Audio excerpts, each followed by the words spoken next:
Fire Call, the fire safety show with Division Chief Jim Sideras.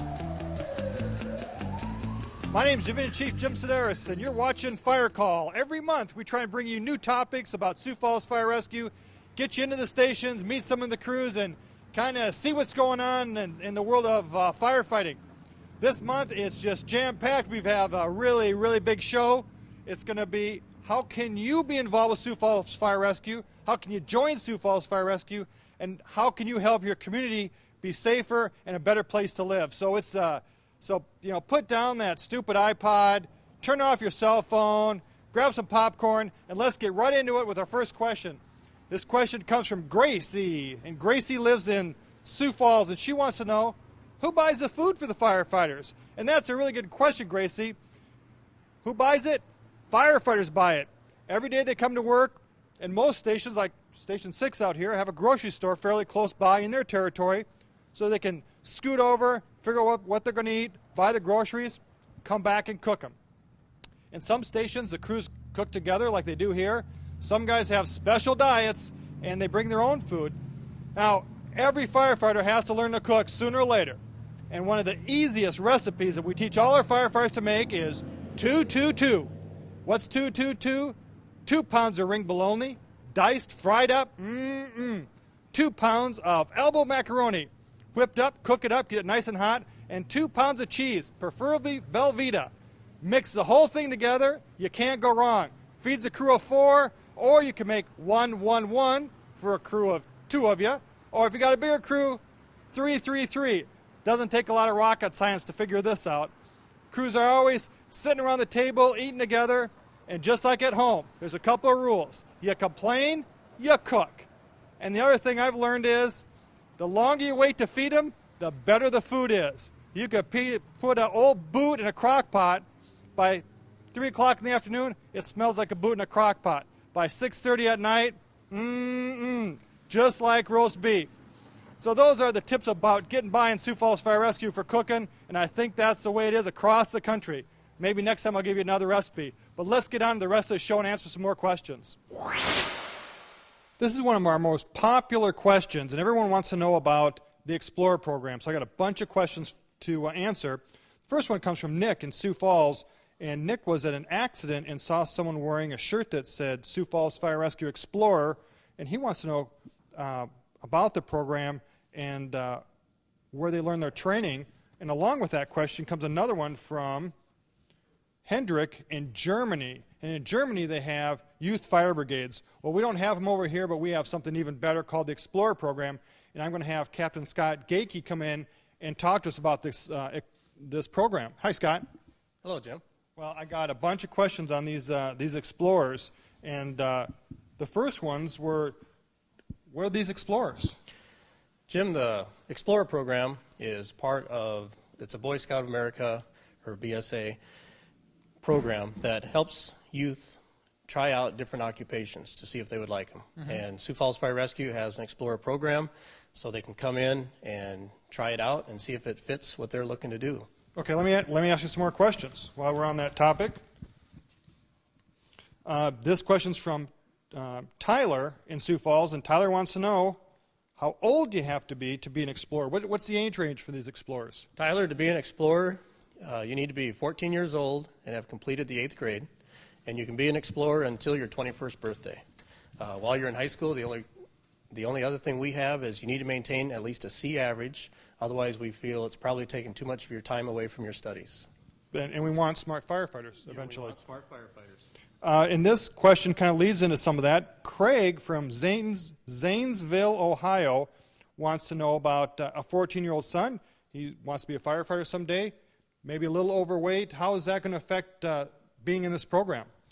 One thing to consider for firefighters, and to say we don't all come one shape and size, but when we're in a fire, the extra heat and the air packs we carry and the gear, it all stresses the body. Well, if you're going in with your body overstressed, being a little overweight anyway, it's just going to be that much more stress on you. So, yeah, we like to have our firefighters fit. And if he's looking to be a firefighter, now's the time to start, getting in shape and taking care of yourself. And if a guy's looking for that as a goal, it's time to get working on it. 2 questions. This is from Michael in Sioux Falls, and also almost identical questions, but they're both from Sioux Falls people, so you just got to answer them. And Lacey, and they want to know exactly, you talk about the kind of how it was formed and why it was formed, but what do the explorers actually do? The explorers that we have out here, we try to run them through basically like a recruit program, only when Sioux Falls Fire has a recruit program, 8 to 10 weeks is what we have them out here. The explorers, since they can be out here for years, we start off with some academic work, and we start off through whether like knowing the organization, incident command system, their PPE or personal protective equipment like turnout gear and SCBA. And once we get through that, we can start running through some scenarios out on the field with hand lines and doing search and rescue. Don't get too far, that's my next question. Oh. But then we can start working them into the items where they'll be using this equipment. Okay, great, and that leads us into our next question from Patrick in Sioux Falls, and Patrick wants to know what do they do and what kind of equipment do they use? So are they actually go on air with the SCBAs, and do they actually have turnout gear? They do. We just don't let them go into an IDLH or immediate danger to life and health atmosphere. But we have the turnout gear is gear that we have from our firefighters. It's used gear that we assign to them. We don't buy them new stuff because we're talking quite a bit of money for each set. Mm-hmm. And because of that, we have to kind of limit our numbers also. And they're not going into dangerous areas that firefighters would be, so we don't have to necessarily worry about that. We do smoke up an environment, so we have smoke machines, and it's the same smoke we would use for our firefighters if we went in to search a house. Non-toxic smoke. Non-toxic smoke. We do handline advancements. We do search and rescue. And about rappelling, that's how long did it take to get those guys from ground one to going online? The group that we saw rappelling, they're in their third year of explorers right now. We get through, I guess, working them through steps, and we're kind of starting into some of the more specialized areas so that they can see, well, for one, how they like to deal with heights. It's to show them that there's a lot of study involved. We'll be working on confined space and hazmat and items like that. And in this job, just like being a firefighter, you're always learning, always in the books, and if you can't keep the C average in school, you know what, this might just be too much for you. Yeah, because it's going to be more and more certifications that a guy needs to carry. This next question comes from Bobby, and Bobby wants to know, how do I get more information about the Explorer program? For more information, the Boy Scout office has a division just for explorers because there's different occupations that handle that. Or you can call fire headquarters at 367-8092. Well, thanks a lot, Scott, and we really appreciate this program. It's a great program, and we're hoping to get some good firefighters out of it. That'd be good. Now we have 2 shout-outs, and the one shout-out goes to the Canton Township Fire Department Explorer Post 330 in North Canton, Ohio. This shout-out's going to you, Brett, out there. And another shout-out goes to Austin, and Austin has an Explorer Post in Delray Beach near Boca Raton, Florida. So, Austin, I hope you keep watching the show, and this shout-out goes to your Explorer group. I'm with Dane Anderson, and Dane's one of our fire explorers. Dane's father was a firefighter with Sioux Falls Fire Rescue. Matter of fact, Station 4 is dedicated to him, and I fought some pretty good fire with your dad, and the hotter the fire, man, the better he got. It was Iron Mike, and he will live on forever in Sioux Falls Fire Rescue. But since you're on this Fire Explorer program, tell us what drove you to get into the program, Dane? Well, since my father was a firefighter for fire rescue, I was interested in the fire service from a young age, and I was contacted by my school guidance counselor about the program, and I thought it'd be a good opportunity for me to train and get some experience before I go off to college to train for it. And you're actually riding on the truck today? I am. I'm the 5th man on the truck today. Oh, man. And you went on a call already, so it's kind of get a little bit of a rush? A little bit of a rush. I mean, your first call is always a good rush, but I've been on lots of calls with fire rescue, so it's become more of a commonplace thing for me. Now, what kind of things do you do as part of the Explorer program? As part of the Explorer program, we get to train right alongside fire rescue, and we get to take advantage of the same training opportunities that you guys do. We take the same exact tests, work with the same equipment, and familiarize ourselves with the same apparatus. We've trained with USAR techniques, urban search and rescue. We've trained with EMS, did some hazardous materials familiarization, and basic firefighter training. And how long have you been with the Explorer program? My class started in October of 2004. Now, long-term plans, Dan, you're a smart kid. I know you. You can go just about anywhere you want to go. What are your plans, and what do you hope to do after you get out of high school? Well, I'm a senior right now, so I'll be graduating in May, and then I'll be going off to, hopefully, Casper College in Casper, Wyoming, to study fire science, and that's a 2-year degree. That'll help me with my hiring process here in Sioux Falls, hopefully. And then hanging out with the guys back, hopefully to be a firefighter with Sioux Falls Fire Rescue? Absolutely. All right, well, Dane, you got a great career here, and I really hope the best for you, and I can't wait to see how things go for you. Here's a quiz. It's time to be either a hero or a zero. The pop quiz question is, how old do you have to be to apply to be a firefighter? The answers are A, 18, B, 21, C, 25, or D, any age. This question comes from Rita in Sioux Falls, and Rita, the answer is B, 21. And to help answer some of these next questions, I'm going to have Fire Chief Rick Larson, Sioux Falls Fire Rescue, come in and help us answer some of these questions. Thanks for coming, Rick. You're welcome, Jim, and I thank the viewers for watching the show today and your interest in Sioux Falls Fire Rescue. Well, I got a lot of questions here. We did Rita's. The next question is from Drew, and Drew lives in Sioux Falls, and Drew has some issues about age. He's going to be 21 in September of 2007, and he wants to know when's the next deadline for application.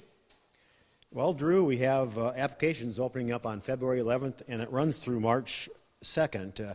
The applications can be filed online. Unfortunately, the answer given before, you must be 21 years old to apply, so turning 21 in September of 2007 would mean that you'd have to wait for our next 2-year cycle, which would make you eligible to apply in early 2009. Okay, so that answers your question, Drew. Hang in there. You're going to make it. This question comes from Baptiste, and he lives in Mission, South Dakota. Can you be a firefighter if you have diabetes? Well, diabetes in itself does not exclude you from applying to be a firefighter. Every applicant has to complete a physical examination, and whether or not the diabetes caused you to or not to become eligible to be a firefighter, that's a determination that's made during the physical process. And that's a pretty rigorous physical process, isn't it, Rick? Yes, it is. We run through and make sure everybody's ready and in shape to be firefighters. This next question comes from Roy, and Roy lives in Waddy, Kentucky. And he wants to know how long and how much does it cost to train our new firefighters? Well, the cost to train our new firefighters is approximately $17,000 per firefighter. Each firefighter goes through an 8-week training academy that we host here, and through that they gain basic firefighter skills necessary to be a firefighter. And normally, this isn't in there, but normally how many firefighters do we hire at a time for a cycle? Well, we'll hire anywhere from averaging from 5 firefighters to 12 firefighters per class. The maximum class size is 12 firefighters. So I guess it'd be a pretty good chunk of cash. Yes. To train all those guys and gals. This question comes from Eric, and Eric lives in Bismarck, North Dakota. And he wants to know, how long is a firefighter on probation? Every newly hired firefighter is on probation for a period of 1 year. And our last question comes from Heather in Ohio, and she wants to know the dreaded question, what is CPAT? CPAT is the Candidate Physical Ability Test, and it's a nationally recognized test to test firefighters for strength. Again, it is a series of evolutions that are timed that you must complete and pass to maintain your eligibility to be a firefighter. And every new recruit then to get hired goes through CPAT. That is correct. Great. Well, thanks a lot, Rick, and you helped answer some of these tougher questions. You're welcome, Jim, and good luck. Thanks. Well, more questions about CERT. And this first question comes from Cody. Cody lives in Sioux Falls, and he wants to know, how do I find out more about the CERT program? CERT being Community Emergency Response Team. And I have Dan Snyder. Dan Snyder's an FAO. He's a driver. He's instrumental in our success of our program. We have a pretty big program Dan, can you tell us a little about what CERT does? Well, CERT is an emergency response organization created by some folks out in California after a number of earthquakes they had out there. The fire department had identified a number of conditions where citizens were trying to help out, taking care of themselves and others, and they were doing a few things that maybe endangered them some. So the fire department created this program teaching them how to be safe, taking care of themselves and their neighbors, how to do things, simple things like maybe turning off the gas or something like that in the case of a disaster where there was a fire, and do it safely so that the people weren't getting themselves into trouble and causing more load for the fire department, more people to take care of, because a lot of them got hurt doing some of the things they were trying to do. Sure, and I could see that happening with the tornado, earthquake, floods, that people want to help but just don't know exactly what to do. Absolutely. And the program is designed around helping all the different kinds of disasters that can be out there. Anything from, as you said, the hurricanes, floods, tornadoes, thunderstorms, you name it. There are different classes that we teach. And of course, around this area of the country, a lot of our training surrounds the summer and winter storms, because those are the things that we have. So how does Cody find more information about our CERT program? You can go to the siouxfalls.org/fire, and there's a website on there. And once you click on that, you get to the fire page, and on the left side under highlights is a marker, the icon for CERT. And when you open that, then you will see a description of the program. And along the right side of that page, there is a number of different things. There's a PowerPoint presentation about CERT, along with the application and brochure and a number of different links to state and national programs that you can get a lot more information on it. And CERT's under FEMA now, FEMA program? Yes, it's FEMA along with the Department of Homeland Security. They run the whole CERT thing, and it's sanctioned by them. All the information we need for that is through the website and so on, so we can go in there and get all of the training materials and things that the people need to learn CERT and to help us here. Okay, another question, as long as we're talking about CERT, this one comes from Matthew. Matthew lives in Sioux Falls, and he wants to know specifically, how does CERT work with Sioux Falls Fire Rescue? Well, there's a number of ways that CERT helps Sioux Falls Fire Rescue. Sometimes during some routine things that we have, they'll come out and help us. Like, for instance, we have the Jazz Fest every summer. Get about 30,000, 40,000 people at Jazz Fest. It's a ton of people that come in, and that would be quite a tax on Sioux Falls Fire to be able to support this.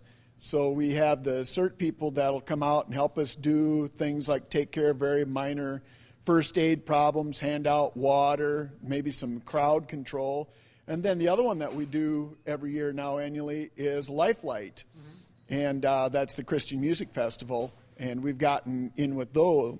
They have, isn't it like a 50 to 75,000 people for that concert? It's really big, and so there's a lot of things that come with it. A few years ago, it was very hot out there, and they had quite a number of heat injuries, and we helped take care of those folks because there's just, otherwise everything is volunteer out there, and those people wouldn't get the care that they can with us being out there. Now, how do you, if we need to use the CERT people, how do we get a hold of them?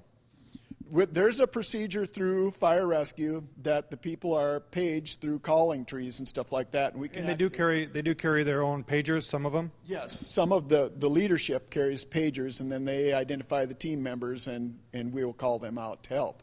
Well, great, Dan, and you've been so instrumental that Sioux Falls Fire Rescue and CERT owes you a real debt of gratitude for all your work with CERT. So I really, really appreciate it. All right, thank you. You bet.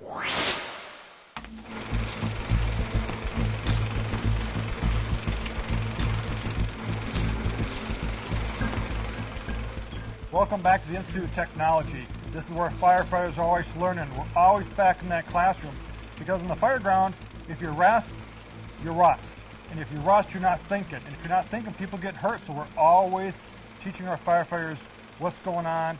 And we want to have good, solid thinkers on there. We want to raise that intellectual acuity quite a ways.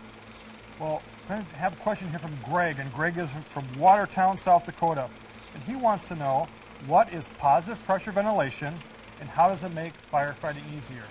Well, that's a great question, but first we got to talk a little bit about what ventilation is. When we have a fire, we get a lot of smoke buildup. Well, smoke does a couple of things. It decreases our ability to work in those environments. Also, we have to worry about explosions, heat buildup, so we want to use ventilation. If we have a building, we've got a fire going on inside this building, we're going to have smoke building up in there. We're going to want to ventilate that, get that smoke and heat out of there. 3 different ways to do this. Basic fundamental stuff. We can do horizontal ventilation, which means if we have the fire isolated on one floor, we can use wind and blow the smoke out, ventilate that way. Horizontal ventilation. We can use vertical ventilation. Vertical, up and down. We can take out part of the roof, get the smoke up this way, so we get that smoke venting up.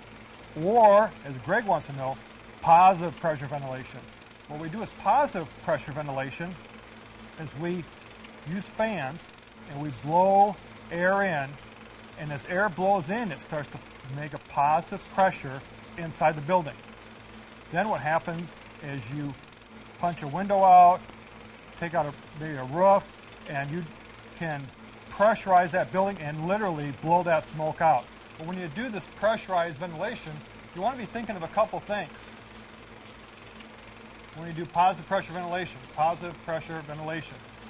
we want to think, where do we want to blow the air into the building, and where do we want to vent it out? If we're looking at a building here on the inside, we have a lot of different rooms. What we can do is, if we can block off a quarter of rooms, shut the doors,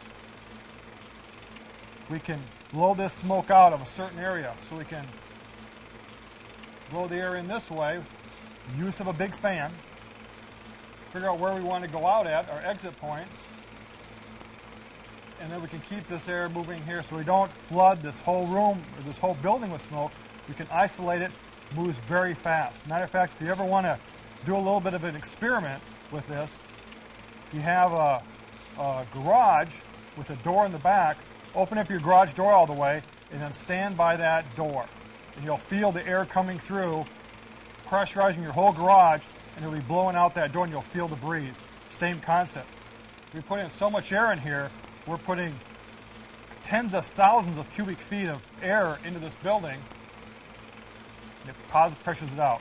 Now, the nice thing about this is you can do this, clears the smoke out quickly, causes less damage to the building, which is important to the homeowner, the building owner, keeps it safe for firefighters because now we have an easy way of operating in these fires. So, we're going to figure this out. Where do we want the air to go in? Maybe we're going to be breaking out a window and venting out a window, kind of like the video. We can vent it out and look at how all that heat is blowing out that window, keeps that fire from moving, spreading through the building. We can confine it in one space by giving it a way to vent itself out. Keeps the heat down, and we're good to go. Makes it safer for everybody. So Greg, hope that answers your question. Now, when we talk about positive pressure ventilation in the fire service, this is literally can be a week-long course. You got it all crammed in to about 2 minutes. So I really appreciate your question. I hope that answers it at the time we have. And keep those questions coming in because these are the kind of questions that you really kind of wrap your brain around and we get our firefighters thinking. And if they're thinking, they're doing things a lot better. So thanks a lot, Greg. Well, that was a wild look at how you can help Sioux Falls Fire Rescue, help your community. Got to really thank Chief Larson for taking time out of his busy schedule and getting those questions out of the way for us. And thanks to everybody else who helped us out, the explorers and all the fire personnel. Now, if you got a question, you can sure email it to us. And even if you have a shout out to your department, got a shout out right here from Mike in Novato, California. This goes out to the Novato Fire Protection District in California. So I hope you're watching. I hope you enjoy the show, Mike. And what you're going to get is official Sioux Falls Fire Rescue Fire Call t-shirt. Now, if you want a t-shirt just about extra large, about their size, throw in some hot water if it doesn't fit, eat some more 222, And if you want one, you can hop on our website, podcast us, download us, fire off a question, and hopefully we'll get it answered. If it's a good one, no more trashy questions. I just want the good stuff. My name's Division Chief Jim Sideras, and you've been watching Fire Call.